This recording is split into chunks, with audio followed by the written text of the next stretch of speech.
நருட்டோல ஷெரிங்கன் use பண்ற நிறைய பேர் பார்த்திருப்போம். அதுல சில பேர் மட்டும்தான் மாங்கிக்கோ ஷெரிங்கன் அன்லாக் பண்ணிருப்பாங்க. இத அன்லாக் பண்ணவங்களால மட்டும்தான் சூசனோவை யூஸ் பண்ண முடியும். அதுல இன்னைக்கு நம்ம த கிரேட் கென்ஜுட்சு மாஸ்டரான இட்டாச்சியோட சூசனோவை பத்தி பார்க்கலாம். இட்டாச்சியோட சூசனோ கிட்ட 2 மோஸ்ட் பவர்ஃபுல் வெப்பன்ஸ் இருக்கும். அதுல ஒண்ணுதான் டோட்ஸ்கா பிளேட். பார்க்க ஒரு லிக்விட் ஃபார்ம்ல இருக்கும். இந்த பிளேடை யூஸ் பண்ணி எவன் எவ்வளவு பெரிய பவர்ஃபுல்லான ஆளா இருந்தாலும் அவனை சீல் பண்ண முடியும். சீரீஸ்ல ஒரோச்சிமாரோவையும் ரீஅனிமேட் பண்ண நாகுட்டோவையும் இந்த பிளேடை வச்சு சீல் பண்ணிருப்பாரு.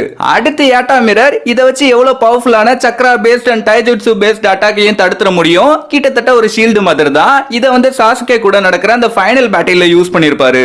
அதுல அந்த பாம்பு கடிக்க வரக்குள்ள அந்த ஷீல்டு போட்டு தடுப்பாரு பாருங்க ஒரு சீனு, அப்படி இருக்கும் அது. இத பார்த்து கடுப்பான நம்ம உரோச்சிமாரு, என்ன இவன் எப்படி வந்தாலும் அடிக்கிறான், என் பாம்பு மேல கை வச்சிட்டலடா, இறா அவன் கதையை முடிக்கிறேன்னு உரிச்சுக்கிட்டு வெளியே வருவான். இவன் விட்டா டிரான்ஸ்ஃபர்மேஷன் கொடுத்தே டைமை வேஸ்ட் பண்ணிருப்பான், இது வேலைக்கு ஆகாது அப்படின்னு சொல்லி டோட்ஸ்கே பிளேட் எடுத்து இட்டாச்சி ஒரே சுருவி கேபிள் எடுத்து விட்டுருவாரு. ஒரு நல்ல எபிசோட்னு கூட சொல்லலாம். அடுத்து எசாக்கா மெகாத்மா ஜுவல், இத வச்சு ஷினோபிஸோட லாங் ரேஞ்ச் வெப்பன்ஸ்லாம் வந்து இவரோட சூசனை வச்சு கிரியேட் பண்ண முடியும். இது பார்க்க ஒரு காமன் நார்மல் எபிலிட்டி மாதிரி தான் இருக்கும், ஆனாலுமே ஓகேவா தான் இருக்கும். அடுத்து யாரோட சூசனோட பவர்ஃபுல் ஸ்பெஷல் எபிலிட்டிஸ் பத்தி பேசலாம் அப்படிங்கறத மறக்காம கமெண்ட்ஸ்ல சொல்லுங்க. இதுல யாரோட சூசனோ உங்களோட ஃபேவரட் அப்படிங்கறதையும் மறக்காம சொல்லுங்க. அதுக்கெல்லாம் முன்னாடி சப்ஸ்கிரைப் பண்ணிக்கோங்க.